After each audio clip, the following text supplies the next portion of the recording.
All right, now we're at part 3 of this story, and we're in desert wandering. So through here, they send out the 12 spies. The 12 spies come back. 10 say that they can't take the people. 2 say that they can. Ultimately, their punishment for being afraid and not trusting God is they're going to spend 40 years in the wilderness, and all those people that were afraid to trust God and go into the promised land because they said, we'll die there, by those people, they ultimately are going to die in the wilderness, right?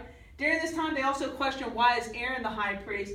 And we see the blossoming of Aaron's rod. With the blossoming of Aaron's rod, we have what the contents of the tabernacle are. So inside the tabernacle, we have Aaron's rod, we have the manna from the wilderness, and we have the 10 commandments.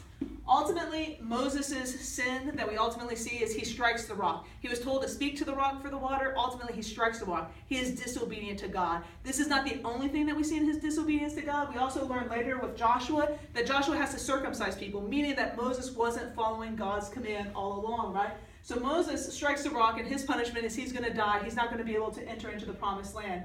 At this point, we see that they reconfirm the covenant that was made with Moses, and then Moses dies in the desert wandering years. At this point, then, we go into conquest and judges. We're led at this point in history by Joshua, and we have the crossing of the Jordan, which resembles the same crossing that took place at the Red Sea when they crossed on dry land. They enter and they go to Jericho, and here it's about liturgical warfare. God is fighting the battle for them. So they're to march around the city. It's not that they're involved in swords and all that, but they're ultimately liturgical warfare. God is going to be the one that takes Jericho down, not them.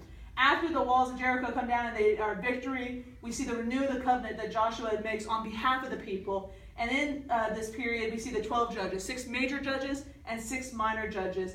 But during this time, we constantly are hearing that Israel wants a king. And we have already been told that they're going to want a king, and we see they're desiring a king. And this leads us to the royal kingdom period. In the royal kingdom period, we open with Samuel the prophet, and then he ultimately, Saul is chosen to be their king.